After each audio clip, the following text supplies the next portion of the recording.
주시겠어요?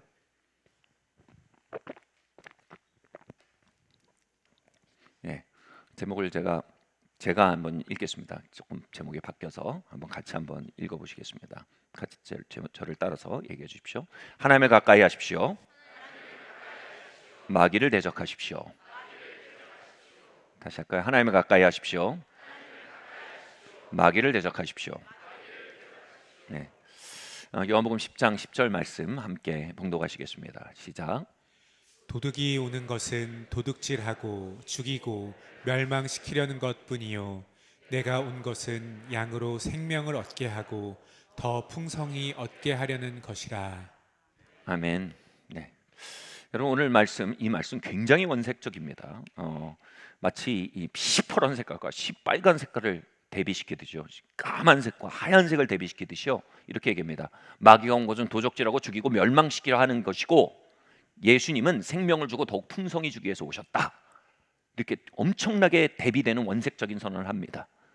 이건 뭘 얘기하고 있는 겁니까? 여러분 우리의 삶에 정말 낙심이 있고 절망이 있고 또 정말 뭔가 계속 빼앗기고 유린당하고 도적질당하는, 그리고 생명력이 계속 꺼져나가는 일들을 우리가 경험합니다. 여러분 그 일들 너머에 뭐가 있다고요? 초자연적인 차원이 있다는 겁니다. 도적, 마귀의 현존이 있다, 이 얘기입니다. 또 한편 우리에게 소망을 주고 용기를 주고 또 삶으로 살 수 있게 하는 힘, 그리고 우리의 삶에 하나님의 목적과 뜻이 이루어져가는 성취와 또 그분의 아름다우신 보는 일들, 이 우리의 생명을 더하고 생명을 풍성케 하는 일 너머에는 누가 있다? 예수 그리스도의 임재가 있다, 이렇게 이야기하고 있는 것입니다. 아멘. 여러분 우리의 보이는 생활 너머에는 영적인 세계, 초자연적인 세계가 있으며 영적인 거대한 두 실체가 있습니다. 다시 말해 그리스도 임재와 마귀의 임재가 있습니다. 이걸 잘 보여주는 게 욥기의 이야기입니다. 여러분 욥의 삶에 현상계 엄청난 일들이 벌어집니다. 자식들이 죽고요, 재산이 완전히 무너지고요, 건강마저 잃었고요, 아내와 그의 베스트 프렌드들이 이제 욥을 그 일에 대해서 원흉이라고 손가락질하며 비난하기 시작합니다. 욥의 모든 재난이 풀어집니다. 환난이 종합 선물 세트로 풀어집니다.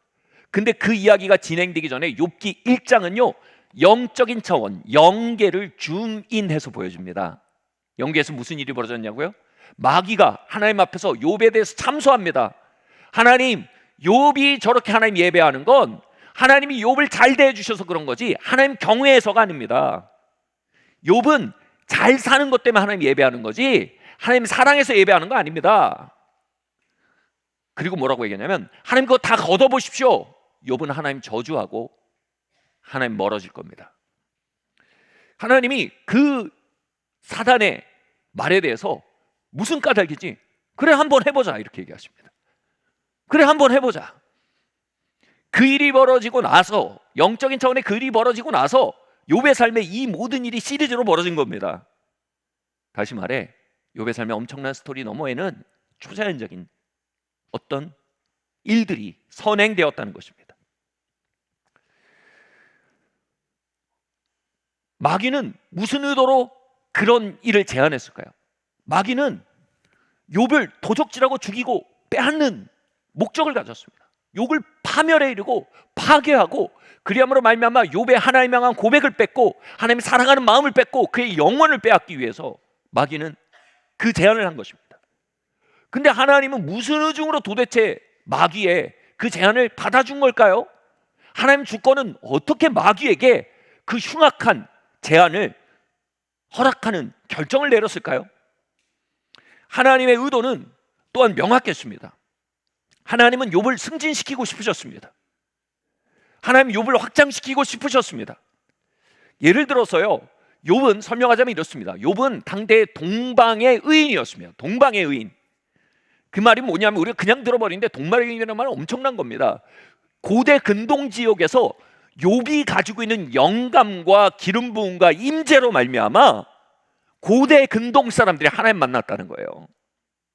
그 한 사람이 가지고 있는 영감과 영권 때문에 고대 근동의 여호와 신앙, 여호와의 역사, 고백, 하나님과의 만남이 풀어지고 있었단 말이에요. 동방의 의인이 그 소리입니다. 근데 하나님은 동방의 의인된 욥을 업그레이드 시키려고 하신 거예요. 어떻게? 오고 오는 세대에 욥의 영감과 욥의 영권과 욥의 삶의 이야기를 통해 오고 오는 세대의 전 인류에게 사역하기로 결정하신 거예요. 욥을 고대 근동용 프로그램에서 전 인류의 오고 오는 세대를 덮는 강력한 프로그램을 업그레이드 시키려고 결정하신 거예요. 그래서 어떻게 하셨어요? 시험을 허락하셨어요. 여러분, 원래 실리콘밸리에서 시작된 게 해커톤이라는 게 있어요. 해커톤이 뭐예요? 해커 마라톤이란 뜻이에요. 해커 마라톤. 이게 뭐 하는 거냐면 3일 동안 밥도 안 먹고 잠도 안 자고, 원래는 해킹 마라톤이에요. 뭐냐면 이 보안 프로그램을 개발하는 개발자들과 해커들이 모여갖고 대회를 벌이는 거예요. 막느냐 뚫느냐. 이 대회를 왜 벌입니까? 여기서 어마어마한 기술들이 발전합니다. 어마어마한 프로그램들이 탄생합니다. 실리콘밸리가 여기서 전 세계로 뻗어나가는 강력한 지역이 된 거예요. 하나님은 어쩌면 욥이라는 한 영혼 안에 해커톤을 벌인 거예요. 하늘의 개발자들과 지옥의 해커들이 지금 핵심 소스 코드, 하나님을 향한 경외하는 심령을 해킹하려고 싸움이 벌어지는 거예요. 하나님은 욥이 가지고 있는 영성과 영역과 그릇을요 어마어마하게 끌어올리셔서 고대 근동령이 아니라 온 역사를 관통하는 영원까지 이르는 강력한 프로그램을 만들기로 결정하신 거예요. 할렐루야. 실제로 여러분, 욥기가 성경에서 가장 먼저 쓰여진 책이고, 욥은 아브라함보다 훨씬 이전 사람입니다. 아브라함과 그 아버지 데라와 모세와 이 사람들이 야훼 신앙을 어떻게 접할 수 있을까요? 그 시조가 욥입니다. 하나님이 욥을 일으키셔서요 야훼 신앙을 이 땅에 펼치시고, 욥이라는 한 사람이라는 파워 스테이션을 통해서 여러분, 지금까지요 고대 근동 정도가 아니고요, 지금까지도요 욥을 통해서 수십억의 사람들이 하늘을 만납니다. 2026년 3월 22일 지금도요 우리가 모였어요. 욥의 이야기를 통해 우리가 영감을 얻고 하나님을 만납니다. 할렐루야. 그리고 실제로 욥의 처음에 나오는 욥의 재산의 양이 있는데, 욥기가 끝날 때 나오는 욥의 재산의 양이 정확하게 곱하기입니다. 많은 사람들이 얘기합니다. 욥이 고난의 책이라고요. 아닙니다. 저는 그 말을 싫어합니다. 욥기는 승진의 책입니다. 욥기는 제이커브 이펙트의 책입니다. 경제학 용어 지난주에 말씀드렸죠. 하나님은 궁극적 상승을 가져오시기 위해 당장은 하강 곡선을 그릴 수 있는 일들을 시작하십니다. 해커톤을 여셔요. 해킹 테스트를 시작하십니다. 그러므로 그 프로그램을 급상승시키기 위해서 시험을 받게 합니다. 그러면서 약점이 드러나고 개선점이 드러나고, 그 일을 통해서 제이커브 이펙트, 내려가는 듯하지만 끝을 할 수 없는 상승 구간으로 역전시킨단 말이에요.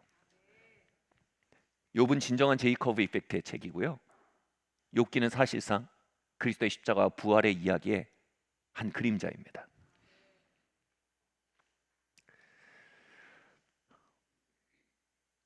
하나님은 그 원대한 계획을 가지고, 해커도 이제 블랙 해커라 그래요. 아주 질이 안 좋은 해커들입니다. 블랙 해커, 당대의 블랙 해커 마귀에게 뚫어봐라 이렇게 한 겁니다. 그리고 돌아서서 어떻게 했을까요? 천사들아, 성령님을, 또 이 삼위일체시지만 성령님을, 우리 욥을 후원하자. 하나님은 어마어마한 영감과 은혜와 위로로 그 전쟁에 참전하신 거예요. 그리고 욥을 대가시키시는 거예요. 할렐루야. 여러분, 이처럼요 모든 고난의 시간은요, 모든 시험의 시간은요 뜻대로 되지 않고 마음이 상하고 생각이 복잡해지고 뜻이 꺾이는 것 같은 모든 고난의 시간은요 우리 인생의 가장 초자연적인 시간입니다. 하나님의 하늘의 해커톤이 벌어지는 시간입니다. 마귀도 졸지도 주무시지도 않고 자지도 않고 우리의 방어막을 뚫고, 여러분, 때로는 우리의 자산을 건드리고 건강을 건드리고 관계를 건드려요. 오케이, 허락된 일이에요. 근데 거기서 목적은 뭐예요? 핵심 소스 코드를 범하는 겁니다. 그러면 여기서 개발자들이 막아내는 거예요. 막 중보자들이 작동하고 설교자도 막 셀리더 막 움직이고 뭐 교회가 막 움직이고 천사들이 움직여서 막아내는 겁니다. 그럼 뭐예요? 거기서 소스 코드가 점점 강해집니다. 당장의 손실은 제이커브 이펙트의 역전 구간에 지나지 않아요. 할렐루야. 여러분, 그 승리가 여러분의 뜻대로 되지 않는 시간에 반드시 임해야 합니다. 그래서요, 이 시간을 향해서 야고보서 4장 7절 8절은 굉장히 선명한 말씀이 이렇게 합니다. 함께 읽겠습니다. 시작. 그런즉 너희는 하나님께 복종할지어다. 마귀를 대적하라. 그리하면 너희를 피하리라. 하나님을 가까이 하라. 그리하면 너희를 가까이 하시리라. 아멘. 죄인들아, 손을 깨끗이 하라. 두 마음을 품은 자들아, 마음을 성결하게 하라. 아멘. 자, 보세요. 우리의 환난의 시간에 두 세력이 첨예하게 부딪히고 있는 걸 보여주는 겁니다. 마귀를 대적하라는 거예요. 마귀의 의도는 뭡니까? 블랙 해커의 의도는 뭡니까? 여러분의 소스 코드를 망가뜨리는 겁니다. 그거 망가뜨리면 여러분 미래가 없는 거예요. 그거 망가뜨리면 여러분의 하늘의 프로그램이 완전히 페이드예요. 그게 뭐예요? 마귀를 대적하래요. 근데 마귀를 대적하게 뭐예요? 첫 번째 의도, 진짜 의도를 신뢰하라는 거예요. 진짜 의도를 끌어안는 겁니다. 진짜 의도를 믿고 끌어안고 다가가라는 거예요. 그게 뭐예요? 하나님의 의도예요. 그 순간을 통해서 우리를 배가시키겠다는 하나님, 그 시간을 통해 우리를 업그레이드 시키겠다는 하나님, 그 시간을 통해 우리의 연약함과 우리의 육성을 개선시키고 정화시키고, 욥이 뭐라고 얘기합니까? 그 속에서 예언합니다. 나의 길을 오직 주가 아시나니 그가 나를 단련하신 후에는 내가 정금같이 나오리이다. 그 속에서 하나님과 싱크를 맞춰서 말하는 거예요. 여러분, 우리가 이 시간 속에서 우리는 하나님께 순복하고 마귀를 대적하든지요, 아니면 마귀의 의도에 순복하고 하나님을 대적하든지, 중간은 없습니다. 환난의 때에는 중간이 없습니다. 회색 분자가 없습니다. 누구든 하나님께 달려가든지 하나님께로부터 멀어지든지입니다. 뭐라고 말합니까? 하나님을 가까이 하라. 그리하면 그가 너를 가까이 하시리라.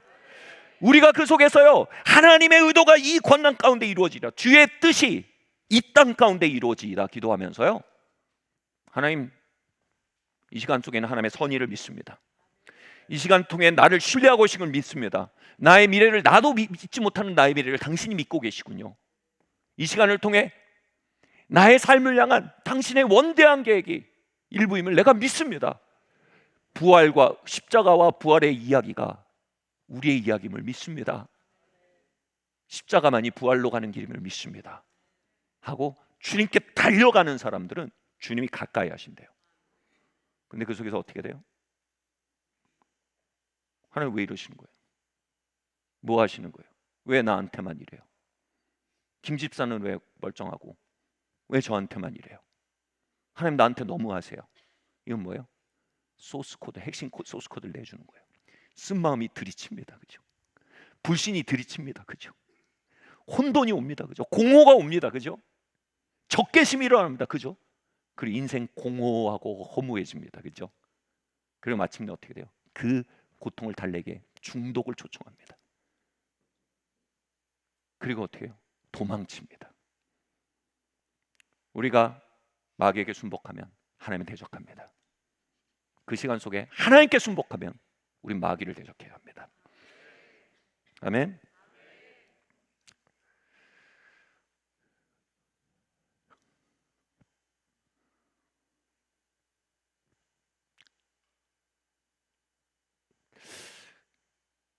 여러분,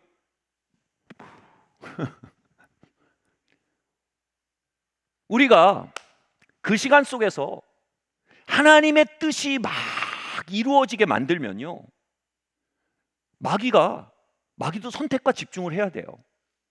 야는 건드려 봐야 하나님 좋은 일만 시키는구나. 야는 건드려 봐야 하나님께 가까이 가는구나. 야는 건드려 봐야 소스 코드가 더 강해지고 더 업그레이드가 돼버리네. 뭐라고 합니까? 야, 딴 데 가보자, 딴 데. 야, 안 되겠다. 이 집사 안 되겠다. 박 집사한테 가자. 아, 이게 좀 너무 잔인한 비유죠, 아무튼. 근데 이게 남 얘기가 아닌 거예요. 제가 굉장히 이 삶의 시험이 있을 때였어요. 신학생 때. 시험이 너무 참 마음대로 되는 것도 없고 자꾸 시험이 또 꼭 누가 와서 뭐 고문을 해야 시험인 게 아니고 나만 진짜 마귀와 나와 하나님만 아는 그 약점이 있어요. 거길 콕콕 찌르는 게 시험이에요. 너무 그냥 집요하고 너무 아파요. 그래갖고 하나님 너무 지긋지긋합니다. 하나님. 정말 지긋지긋해요. 이러고 있는데 이거 언제 끝나요? 근데 그래도 여러분 그게 그나마 탄원한 거예요. 탄원.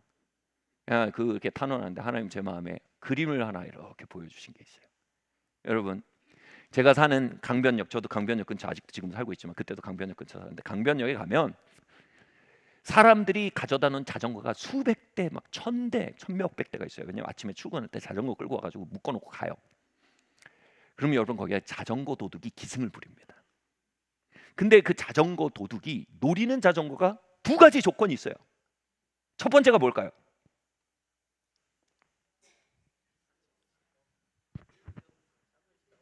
네? 안 들려요. 네? 예, 맞아요. 비싼 거예요, 비싼 거. 예, 뭐 신박한 대답 기대하지 않아요. 비싼 거예요. 첫 번째로, 하나님 왜 이렇게 나한테 자꾸 시험이 옵니까? 제 부르심 비싼 거예요. 비싼 거 아니면 안 건드려요. 저는 제 부르심이 생각보다 비싸다는 걸 몰랐어요. 생각해 보세요. 제가 마귀와 죄와 세상에 의해 억압당하는 사람들을 건지는 프로그램이 돼야 되는데 이 해커톤 통과해서 업그레이드된 프로그램이 아니면 어떻게 도와요? 사람들은 지식으로 도울 수 없어요. 삶의 열매를 한번 도울 수 있어요. 그래서 오케이, 하나님 감사합니다. 생각보다 제 부르심이 비싸네요. 두 번째 조건이 있습니다. 어떤 자전거를 건들까요? 자물쇠가 비리비리한 거. 최악의 조합은 뭐예요? 부르심은 비싼데 자물쇠가 비리비리해. 최악의 조합이에요. 비싼데 뭐요? 자물쇠 비리비리해. 그 순간 뭐예요? 다 모여! 2명 망봐! 기술자 3명 붙어! 자, 힘캐들 2명 붙어. 힘쓰는 마귀 붙고 기술 좋은 마귀 붙고 집중 공략이에요. 비싼데 자물쇠가 비리비리해요. 한마디로 뺀찌질이 먹히는 거예요. 저는 아주 헐거운 자물쇠를 가진 심령이었습니다.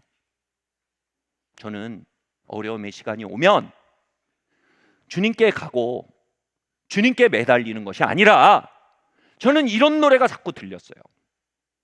제 연식이 드러나는 노래지만 술 마시고 노래하고 춤을 춰봐도 내 마음엔 한가득이 슬픔뿐이네.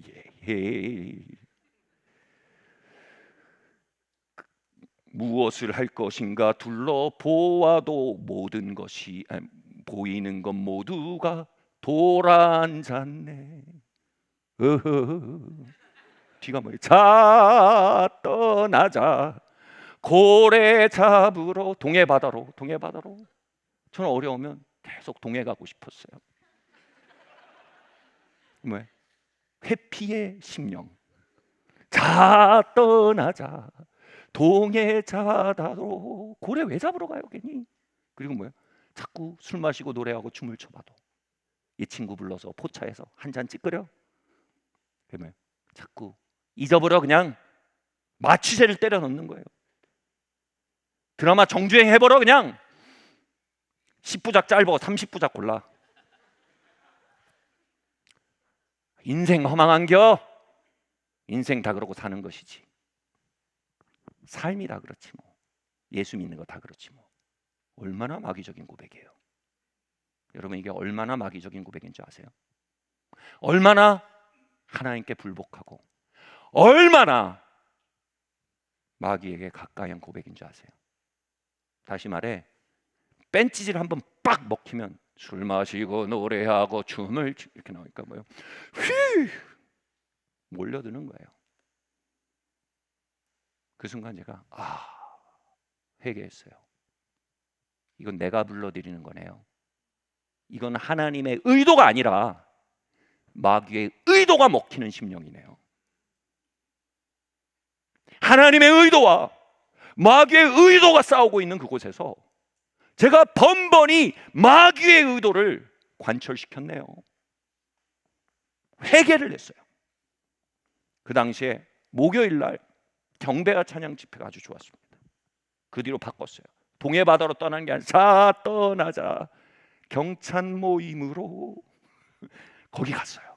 포차 안 가고. 그리고 거기 하스테만 선교사님 분이 그때 이 노래 너무 자주 불렀어요. 하나님께로 더 가까이 갑니다. 고통 가운데 계신 주님, 변함없는 주님의 크신 사랑, 영원히 주님만을 섬기리. 찌끄린 소주가 아니라 사랑의 강물이 내 영혼을 치료하시는 거예요. 그리고 하나님 신뢰합니다. 하나님, 이 속에 있는 당신의 선하심을 믿습니다. 이 속에 하나님의 의도가 이루어지길 원합니다. 하나님, 나의 삶을 향해 놀라운 계획을 가지고 계십니다. 나의 길 오직 주가 하시나니 주가 나를 단련하신 후에는 내가 정금같이 나올 것입니다. 나보다 나를 더 믿어주시는 하나님, 그래서 하나님, 나에 대한 신뢰의 결과로 나에게 시험을 허락하신 하나님, 나도 이제 당신을 신뢰하겠습니다. 그 노래를 부르면 그렇게 눈물이 쏟아지는 거예요. 그리고 마비가 되는 게 아니고 영이 바짝 각성이 되는 거예요. 할렐루야.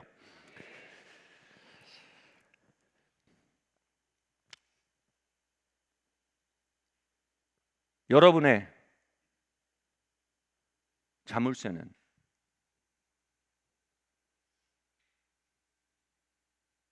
고래사냥입니까? 하나님께로 더 가까이 갑니다입니까?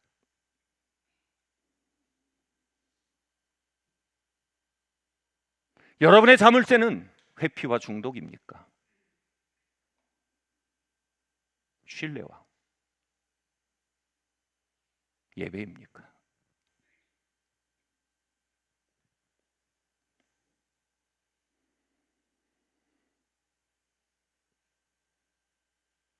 하나님의 의도가 시험 속에 실현될수록 시험은 굵고 짧아집니다.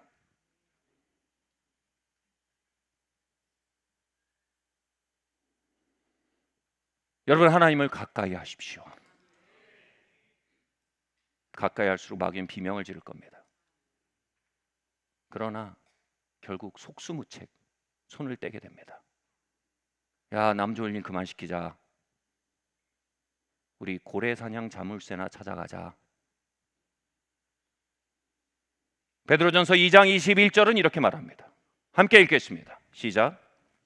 이를 위하여 너희가 부르심을 받았으니 그리스도도 너희를 위하여 고난을 받으사 너희에게 본을 끼쳐 주님. 그 자취를 따라오게 하려 하셨느니라. 저의 마음에 굉장히 당시 제가 애기 크리스찬이었어요. 제가 신학교는 갔지만 제가 고등학교 2학년 때 갑자기 회심하고 주님 만나고 신학교 갔기 때문에 제가 애기 크리스찬이었어요. 신학교 때. 근데 신학교 1학년 이 애기 크리스찬 시절에 보면 제가 진짜 어려웠던 게 뭔 줄 아세요? 저를 포함한 주변 사람들의 삶에 환난이 굵고 짧은 게 아니라 아주 징글징글하고 집요하고 잔인하고 스토리 라인이 안 보이는 거예요. 예를 들어 볼게요. 예수님은요, 여러분, 제가 예수님을 자꾸 고난의 사람이라고 얘기하는 거 너무 싫어요. 왜냐하면 제가 그랬어요. 제가 너무 고난에 압도가 돼가지고, 하나님, 당신을 따르는 건 너무 고난입니다. 그러니까 제 마음에 뭐냐면, 내 아들 예수의 삶을 보라. 아니, 주님이 고난의 삶이었습니다. 야, 예수님 순환 일주일이야. 여러분 순환 주간 일주일이에요. 나머지 주간 어떻게 하셨어요? 악한 영을 내어 쫓고 오병이어로 5천 명을 먹이고 병든 자를 고치고 저녁엔 잔치를 여서서 세례와 창녀를 초대하셔서 그들과 함께 즐거워하며 그들을 감화시키셨어요. 사랑으로. 그의 삶은 능력과 환희였어요. 일주일 동안 기승전결, 겟셋만의 기, 승, 갈보리 승, 전, 십자가 무덤 전, 결, 부활. 굵고 확실한 흔적, 십자가와 부활의 스토리가 써졌단 말이에요. 그 스토리가 보이니까 이게 중요해요. 여러분 영화 볼 때 저희 아이들이 지금은 안 그러면 옛날에는 영화 보면 막 기승전결 다 있잖아요. 보면 막 주인공이 막 포박되고 막 고문다 그러면 야 이게 지금 기승전결 중에 전이야 전. 주인공이야 주인공. 감독이 살아있다. 나 이거 어떻게 끝나는지 알아? 영어로 sit back 딱 뒤에 앉아서 이렇게 보는 거예요. 팝콘 먹으면서. 스토리가 살아야 돼요. 슬픈 건 뭐냐면 많은 성도들의 삶에 스토리가 안 보이는 거예요. 뭐예요? 기승 도돌이표 기 승전 오오오 도돌이표 기. 왜요? 스트레스 그걸 해커 테스트라고 합니다. 또는 스트레스 테스트라고 해요. 한 프로그램을 돌리는 과정이요. 여러분 스트레스 테스트가 없는 프로그램이 없어요. 그건 쓸 프로그램이 아니에요. 스트레스 테스트 안 통과하는 프로그램은요 시판할 게 아니에요. 여러분 스트레스 테스트가 없으면 여러분 시판될 사람이 아니에요. 잉여 인간이에요. 너무 영광스러워하지 마세요. 너무 부러워하지 마세요. 자, 스트레스 테스트가 있으면요. 자, 그때 올라가면 그때마다 가동되는 프로그램이 고래사냥이 가동이 돼버리면 이게 스토리가 진행이 안 돼요. 그럼 다시 초기화예요. 또 전 잘 갔어. 근데 갑자기 또 자 떠나자 하면 또 전 기예요. 계속 스트레스 테스트가 통과가 안 되는 거예요. 이거를 여러분 제가 조금 험한 표현일 수 있지만 좀 와닿는 표현으로 요즘 애들 그걸 뇌절이래요. 뇌절. 예, 아이들 알아둬요. 뇌절이 뭐냐면 좀 그만했으면 좋겠는데 자꾸 악화시키고 질질 끄는 걸 뇌절한다 그래요. 뇌절한다. 그래서 이거를 십자가의 고난이 아니고 뇌절하는 고난이라고 할 수 있어요. 그러니까 제가 볼 때 스토리 라인이 아니고 너무 뇌절이야. 그러니까 희망이 안 느껴져. 내게 만난 고난 속에서 결이 보이는 게 아니라 도돌이표가 보이니까 뭐가 돼요? 점점 하나님이 그런 분으로 보여. 믿음이 그런 건 줄 알아. 하나님의 이름이 더럽혀지는 거예요. 말씀드릴게요. 그거는 하나님이 그러는 거 아니에요. 우리가 그러는 거예요.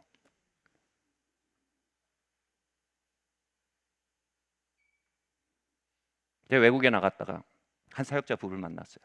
가신 지 한 15년 됐더라고요. 지난 생활 어떠셨어요? 그러니까 이러시는 거예요. 지난 15년간 연단만 받았지요.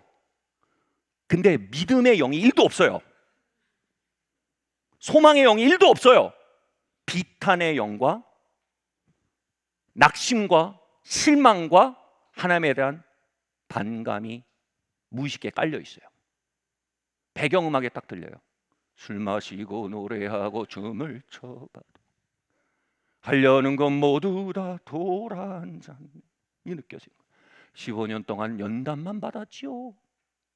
하나님 나한테 왜 이러신지 모르겠어요. 그 얘기를 듣는데 제 안에서 낯선 경험을 했어요. 뭐냐면 질투가 일어나는 거예요. 영적인 질투가, 영적인 화가 막 나는 거예요. 그 저가 여기까지 나올 뻔했어요. 그거 하나님 아니에요. 하나님 아닙니다. 하나님의 이야기는 스토리가 있습니다. 하나님의 이야기는 역전이 있습니다. 하나님의 이야기는 기승전결 진도가 있습니다. 그건 뇌절이에요. 그건 자물쇠를 바꿔야 되는 징조예요. 그건 하나님의 문제가 아니라 자물쇠의 문제예요. 그건 마귀의 의도가 이루어지는 거예요. 그리고 몇 개월 뒤에 제 아내가 그분들을 공항에서 우연히 만났어요. 여러분 그럴 가능성이 얼마나 있다고 생각하세요? 불가능해요. 저는 뭔가 보여주신 것 같아요. 거기서 결국은 모든 게 무너져서 한국으로 돌아간다는 거예요. 더 이상 버텨낼 수가 없다는 거예요.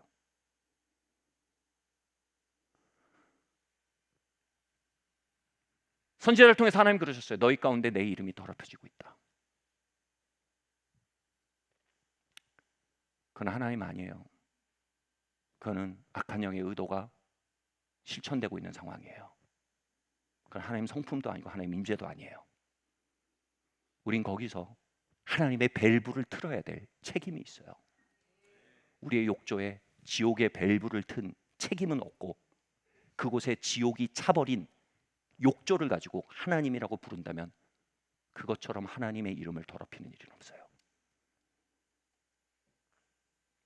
아멘.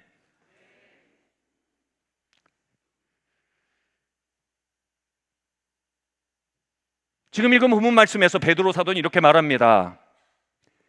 이를 위하여 너희가 부르심을 입었으니, 베드로 사도는요 순환에 대해 전문가입니다. 이를 위하여 너희가 부르심을 입었으니 그리스도도 너희를 위하여 고난을 받아서 너에게 본을 끼쳐. 이 본이란 헬라어가 뭐냐 하면 이겁니다. 제가 글씨가 소문난 악필입니다. 그래서 제가 이 글씨로는 세상을 살 수 없다는 판단이 들어서 글씨 교정 프로그램을 신청했더니 이만큼 종이를 보내줘요. 기름 종이와 본으로 딸 수 있는 글씨예요. 기름 종이 덮고 그 글씨를 따라 쓰는 거예요. 쓰는 게 아니라 처음에 그렸어요. 자꾸 하니까 그게 제 신경에 각인이 돼요. 나중에 그거 없이 쓰는데 그렇게 되더라고요. 지금은 다시 돌아갔지만 본을 따르다는 말이 그 말이에요. 그림 보여주시겠어요? 가능한가요? 네, 기름 종이를 대고 따라 그리라는 거예요. 저는 그 기름 종이를 오랫동안 고래사냥 가사에다가 술 마시고 노래하고 가슴에는 하나가 슬픔뿐이네. 근데 그리스도의 기승전결을 쓰라는 거예요. 우리의 삶의 습자지를 덮어놓고. 아멘.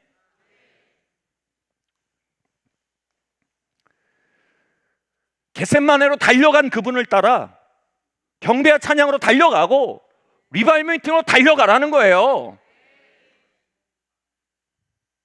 가룟 유다의 배신 앞에서 하나님의 주권을 올려다보며 그를 향해 초연했던 그 이야기를 따라 우리도 그 안에 있는 하나님의 선하신 주권을 올려다보며 인간적인 배신감을 넘어가라는 거예요. 그게 안 되면 땀이 피가 되도록 매달려 보라는 거예요. 그 흔적을 따라 글을 써가라는 거예요. 새로운 노래가 울려나게 하라는 거예요. 하나님께로 더 가까이 갑니다. 고통 가운데 계신 주님, 그 중심에 하나님의 선한 의도가 있으면 압니다. 내가 그걸 향해 갑니다. 그 중심에 하나님의 사랑의 임재가 있는 줄 압니다. 내가 그것을 향해 갑니다. 주의 뜻이 하늘에서 이루어진 것 같이 내 고통의 땅에 이루어지게 하겠습니다. 이 초자연적인 땅을 마귀의 이야기로 얼룩지게 하지 않겠습니다. 할렐루야. 여러분, 그걸 따르는 게 얼마나 중요한지 말씀드릴게요. 여러분, 파워 핸들은요 대단히 영적인 메커니즘을 가지고 있어요. 여기 아무리 약한 사람도요 큰 덤프 트럭을 몰 수 있어요. 왜요? 핸들을 꺾을 때 이렇게 끌면요 유압식으로 기름으로 그 핸들을 밀어줘요. 그리고 이쪽으로 꺾으면 이렇게 밀어줘요. 우리가 고난의 땅에서 우리가 하나님께로 핸들을 꺾잖아요. 그럼 그 안에 성령님이 우리 안에 주입돼요. 그리스도의 성품이 주입돼요. 영화, 영성화가 주입이 돼요. 그래서 거기서 하나님을 선택하면 선택할수록 계속해서 하늘의 것이 내게 주입돼서 내가 그런 사람이 돼요. 영화되는 거예요. 근데 거기서 반대로 꺾어요. 신앙 다 그래. 사람들 봐도 다 뇌절이잖아. 사람들 본따라고 하지 않았어요. 그리스도 본따르라고 했어요. 그런 사람들 꼭 남 얘기예요. 뭐 이 사람 봐, 저 사람 봐, 그렇잖아. 앞가림을 해야 돼요. 우리 앞가림을 해야 돼요. 뭐야? 그리스도를 보고 그 앞에 걸어야 돼요. 내 습자지를 그리스도께 포개라 이거예요. 익스큐즈가 없어요. 근데 이쪽으로 굳이 꺾으면 거기 뭐예요? 영화가 아니라 흑화가 들어와요. 마성의 크리스찬, 마성이 뭐예요? 마귀의 성질을 가진 크리스찬이 되는 거예요. 마성 넘치는 크리스찬이 되는 거예요. 이름은 크리스찬이요, 임재는 마귀예요. 이름은 크리스찬인데 실어 나르는 영적 기운은 마귀적이에요. 이렇게 하나님의 이름이 더럽혀지는 거예요.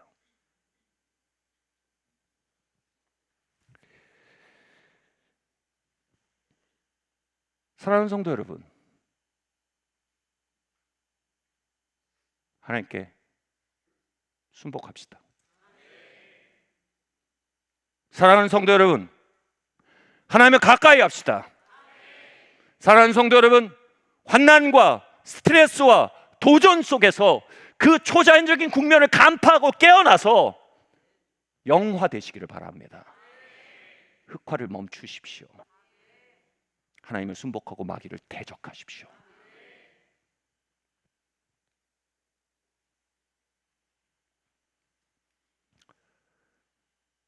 그 시간 속에 우린 고난 한가운데 있는 하나님의 약속을 끌어안아야 되고요, 부활의 약속 끌어안아야 되고요, 제이커브 이펙트의 그 십자가 이야기를 끌어안아야 되고요, 나의 이야기에 그걸 포기해야 되고요.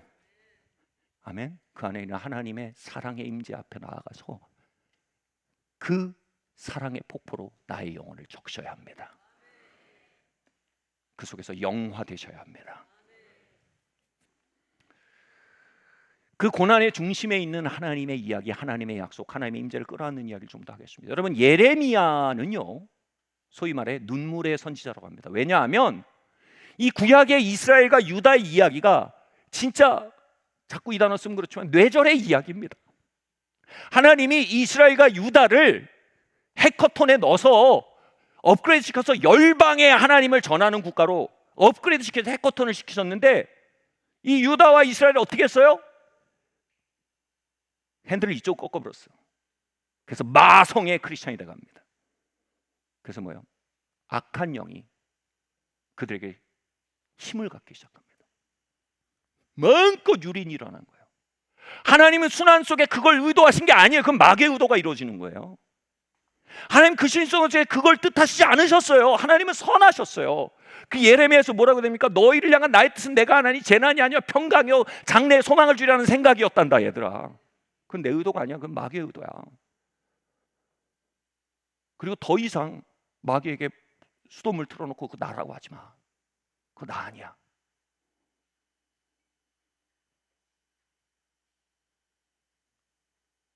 나중에 뭐 예레미야가 막 우는데, 예레미야가 우는 게 아니라 성경을 잘 읽어보면 그 속에서 하나님이 우세요. 하나님이 울어요. 얘들아, 그거 아닌데. 그리고 그 절정에 달한 게 예레미야 애가입니다.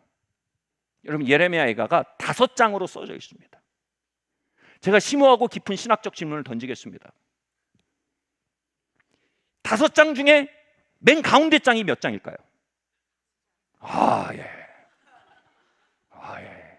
훌륭한 영감을 갖추셨어요. 5장 중에 가운데는 3장이죠.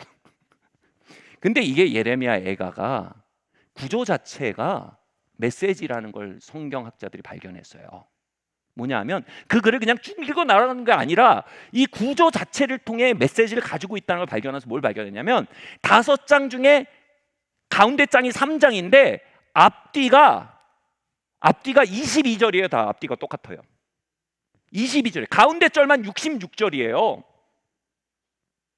그래서 뭐예요? 가운데 진짜 핵심이 담겼다는 걸 구조를 통해 말하는 거예요. 그럼 더 한번 유추해 봅시다. 66절이 가운데 장인데 그 중에 가장 핵심이 어디 있을까요? 신학적으로 굉장히 깊은 질문이에요. 30, 이건 수학의 문제, 산수 문제면 33절, 34절 또는 34절, 33절에 담겼어요. 다시 말해서 1장, 2장, 4장, 5장은요 하나님의 뜻과 상관없이 그들이 벌여놓은 일로 인해 진행되는 고통과 하나님의 의도가 가려진 해커들이 유린해버린 소스코드예요. 죽이고 도적질하고 빼앗은 일이 창궐했어요. 예레미야가 그것을 보며 울어요. 그 예레미야에 가요. 근데 3장의 그 중심에서도 하나님이 고요히 서 계세요. 하나님의 임재가 거기 서 있어요. 3장 가운데 그리고 33절에서 하나님의 본심과 의도는요, 거기 조용히 서 있어요. 그 선택받기를, 그리로 나와 끌어안아 주기를, 그 마음을 믿어 주기를 33절에 그대로 서 있습니다. 그 33절을 띄워주세요. 함께 읽겠습니다. 시작. 주께서 인생으로 고생하게 하시며 근심하게 하심은 본심이 아니시로다. 얘들아, 그거 내 본심 아니야. 그거 내 본심 아니야. 나 오해하지 마라. 너를 향한 내 생각은 내가 알아. 너희 고생시키려는 게 아니야. 욥기 고난의 책 아니고 승진의 책이라니까. 그리스도의 이야기, 태어나서 그냥 죽사고 고생만 하다가 고생하다 가신 분 이야기가 아니라니까. 제이커브 이펙트 이야기야. 내 본심은 승진이야. 내 본심은 업그레이드야. 내 본심은 영화야. 내 본심은 나를 통해 이 땅에, 너를 통해 이 땅에 나의 이야기를 펼쳐나가기 원하는 새로운 프로그램을 만들어가려는 나의 진취성이고, 그 일에 너를 신뢰했다는 거야. 그 일에 대해서 너와 함께 하고 싶다는 거야. 내 본심은 너를 사랑한다는 거야. 내 본심은 너와 함께 이 길을 걷고 싶다는 거야. 여호와께서 사람을 고생시키심이 본심이 아니야.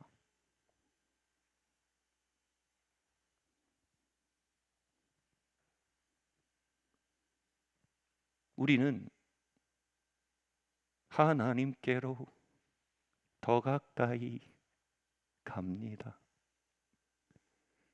동해바다 말고 고통 가운데 계신 주님, 변함없는 주님의 크신 사랑, 영원히 주님만을 섬기리. 우린 그곳에서 하나님께 순복해야 합니다.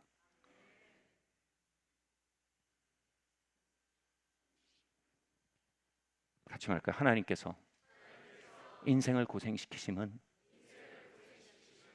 진심이 아니십니다. 우리를 향한 하나님의 생각은 하나님께서 아십니다. 환난이 아니라 평강이요, 장래에 꿈을 나누고자 하는 생각뿐이십니다. 내 영혼아, 하나님은 언제나 좋으시다. 하나님은 해커톤 속에서도 좋으십니다. 그 샤워에 우리 심령을 씻어야 합니다. 그 폭포에 나가 우리의 쓴 것들을 벗겨내야 합니다.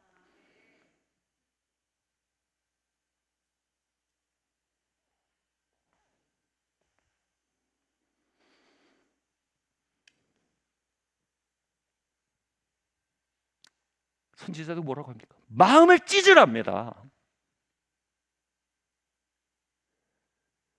고래 사냥으로 얼룩진 이야기를 찢어버리라는 거예요. 누더기 같은 연민의 마음을 찢어버리라는 겁니다. 불신과 짝하여 하나님을 피고속에 세우고 고소하면서 하나님의 유죄 판결 내리는 그 해킹된 프로그램을 딜리트하라는 거예요. 우리의 영혼은 많이 해킹돼 있어요. 그놈엔 삶이 없습니다. 죽이고 도적질하고 빼앗기는 일의 절정뿐입니다. 예레미야에 가서 7장, 8장, 9장, 10장까지 이어지는 겁니다.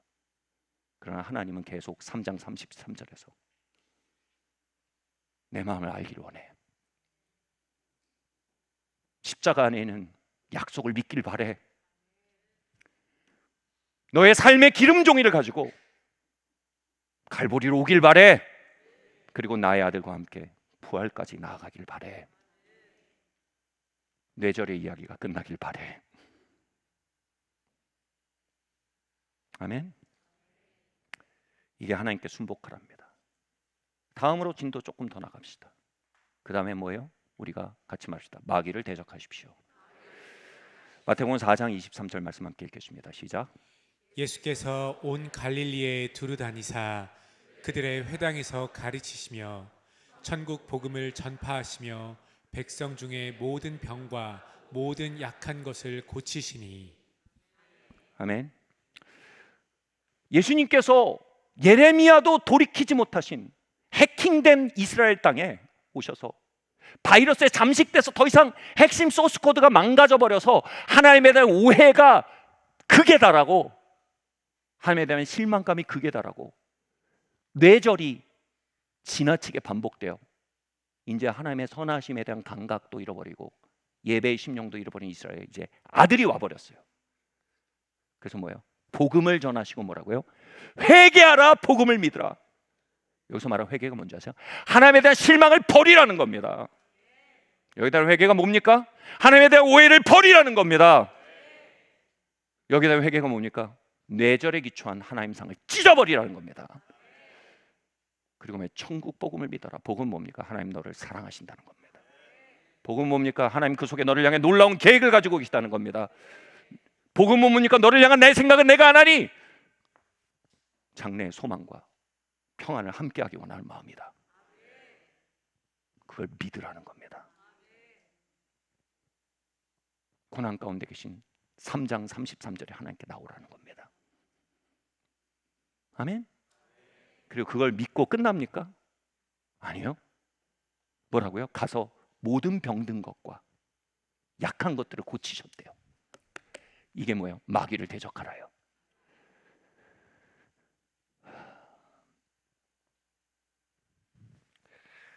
해커톤에서 원래는 해커들이 건드리지 말아야 할 선이 있어요. 근데 이 블랙 해커들은요, 앞뒤를 안 봐요. 건드리지 말아야 할 선까지 다 넘어버립니다.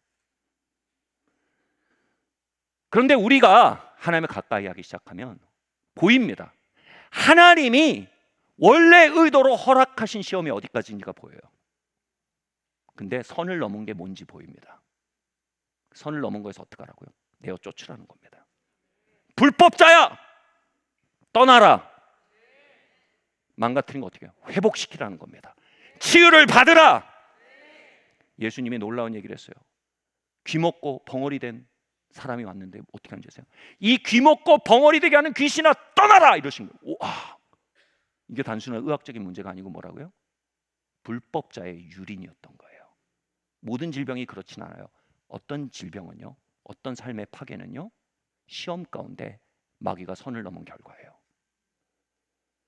근데 그거에 대해 뭐라고요? 우리가 집행을 하라고 하시는 거예요. 회개하고 하나님 가까이 하시면요, 첫 번째 같이 말해요. 영적 분별력. 두 번째 영적 권능.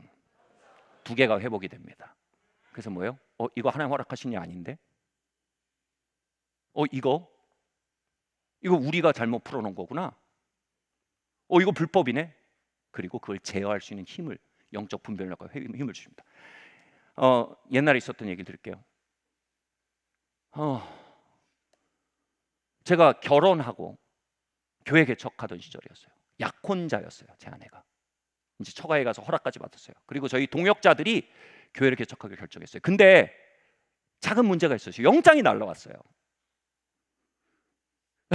6월 30일인가 정확히 기억이 안 나요. 영장이 날라왔어요. 결혼은 7월 26일로 잡았고 교회 개척부터 잡았는데, 근데 합당한 군대 연기 사유가 있어서 연기 청원을 넣었어요. 그리고 수련회 인도하러 갔어요. 그런데 연기 청원이 합당한 사유인데 허가가 안 떨어지는 거예요.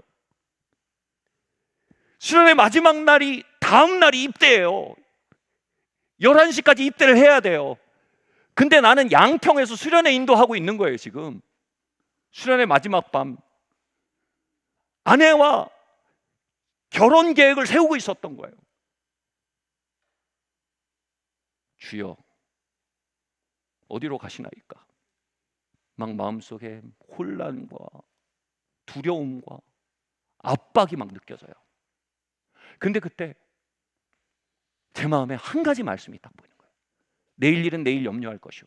너 입대 내일이잖아. 내일 염려해. 먼저 그 나라 그 일을 그래. 오늘 수련회 인도해야 되잖아. 오늘 나의 나라를 섬겨. 이 모든 것을 그리하면 너에게 더하실 거야. 마태복음 6장이 소스 코드로 보이는 거예요. 제가 할 일은 하나예요.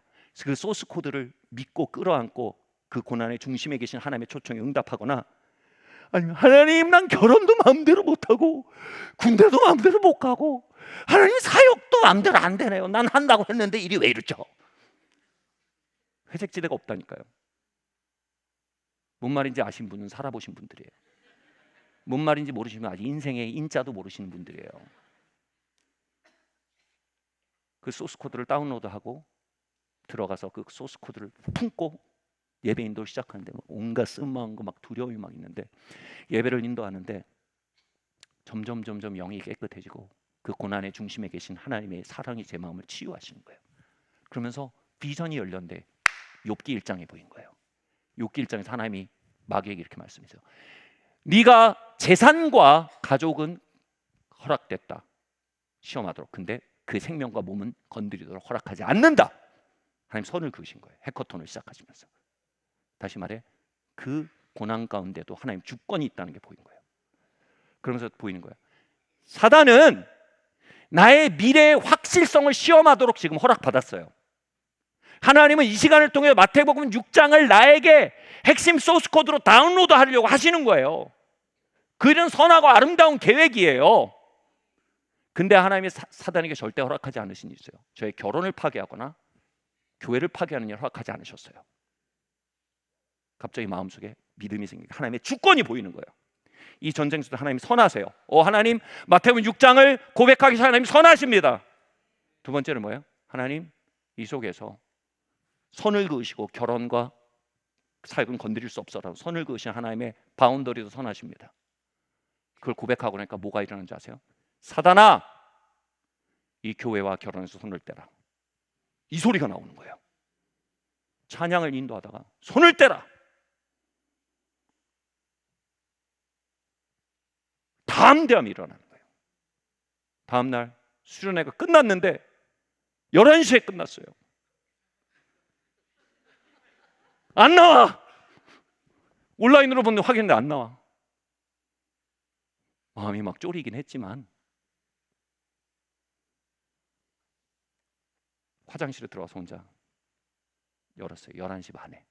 이미 저는 탈영자예요. 11시 반에 열었는데 그때 나온 거예요.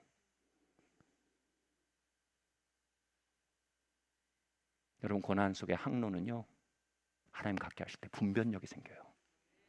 그리고 뭐야? 영적 권위가 돌아옵니다. 주님 뭐라고 하셨어요? 복음을 믿어라. 그리고 가서 질병을 고쳐라. 가서 마귀를 내어 쫓아라. 너의 삶을 불법자들이 짓밟게 두지 마라. 하나님이 허락하시지 않은 일을 마음대로 하면서 하나님의 성품을 가리는 세력, 하나님의 약속을 가리는 세력들 내어 쫓아라. 대적해라. 그리하면 뭐라고요? 그리하면 뭐라고요? 너희를 피하리라. 바꿔 말해, 그리 안 하면 어떻게 할까요? 안 피해요. 그리하면 뭐라고요? 피하리라. 그리 안 하면 뭐예요? 안 피해요.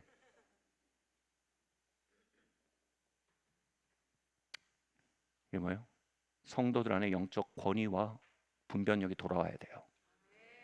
회개는 목적이 아니에요. 회복이 목적이에요. 회개는 고난 가운데 계신 하나님을 포옹하게 하고 그분에게서 오는 분별력과 권위를 회복하게 합니다. 그리고 우리의 삶에 하나님이 허락하신 시험은 있으나 결코 하나님의 성품을 가리거나 손대지 말아야 할 것을 손대는 일은 허락될 수 없음을 우린 선언하고 싸우고 맞서고 대적하도록 초청받고 있다는 걸 발견해야 합니다. 성도의 권위와 책임입니다. 말씀 마쳐야 될 것 같아요.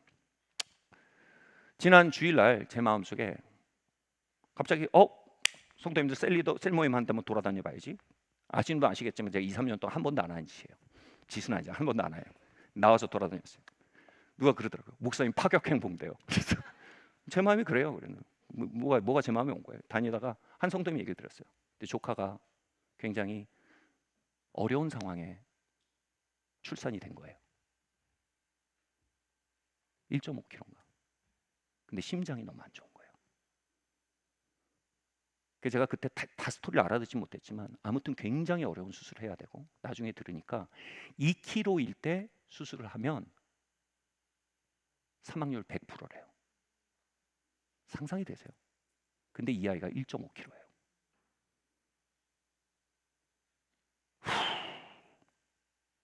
그 얘기가 마음에 툭 심겼어요. 하나님께 나아가는데 이거 하나님 허락하신 일 아니에요.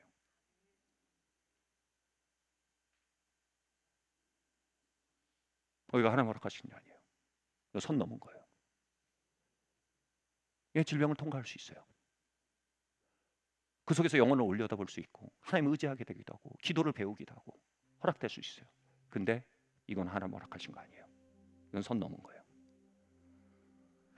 기도하는데 금요일날 메시지가 기적의 신학, 이 메시지가 뚝 떨어지는 거예요. 오케이, 기적에 대해서 설교해야 된다. 기적에 대해서 기도해야 된다. 앞뒤 관계도 모르고 그냥 설교했어요. 그걸 같이 기도했습니다. 여러분, 이 공동체에 기적이 부어도록 기도합시다. 이 공동체에 회복이 부어지도록 기도합시다. 병을 고치고 악한 영을 내어쫓고 하나님의 성품과 하나님의 약속이 회복되도록 기도합시다. 역전이 일어나도록 기도합시다. 기도하는데 제 마음속에 계속 오는 단어가 Not today, not today. 오케이, 하나님 우리 고치셔도요, 우리 언젠가 하늘나라로 갈 겁니다. 근데 오늘은 아니다 이겁니다. 우리가 써갈 이야기가 남았고 하나님 펼쳐나갈 이야기가 있다면 Not today, 오늘은 아니다. 기도하기 시작하고 같이 기도하는데 막 기도의 영역이 예사롭지가 않았어요. 그 밤에 기도 좀 하나 던졌는데 막 10분 15분 막 계속 기도하는 거예요. 근데 그때 문자가 띵 온 거예요. 저는 아무것도 모르고 있었어요. 신현정 선생님 나중에 와서 얘기해요. 목사님, 오늘 밤에 기적이 있었어요. 뭐냐? 급히 수술을 했다는 거예요. 사망률 100%의 수술. 동아줄여도 잡아야 되는 상황인 거죠. 근데 그 수술이 1.5kg인데 성공했다는 거예요.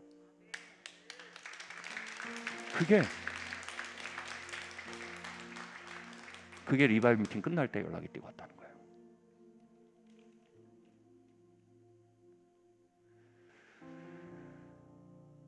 오늘 일일 부흥에서 또 간증이 있겠지만 지난주에는 우리 익스텐드 미팅에서 기도하는데 한 성도님이 눈이 안 보여요.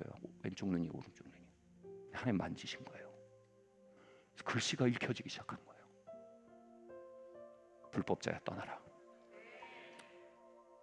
찬양 가사를 읽으면서 우는 거예요. 보는 사람들은 왜 울을까요? 너무 신기해서 울까요? 여러분 서커스 가서 사람도 우나요? 그 뭐예요? 하나님의 성품이 보이는 거예요. 너희를 고생시킨 건 내 본심이 아니야. 내 본심은 회복이야. 내 본심은 치유야. 난 너희들을 일으키기 원해. 나는 멈춰졌던 너희의 이야기를 다시 써가길 바래. 난 너에게 화가 나 있지 않아. 그건 나 아니야. 나에게 와서 분변력과 권세를 받아가거라. 그리고 나의 이름과 성품과 말씀을 가리는 불법자들을 향해 이제 선을 넘지 못하도록 선언해야 된다. 하나님이 허락하시는 환난들이 있습니다. 그러나 사단은 선을 넘습니다.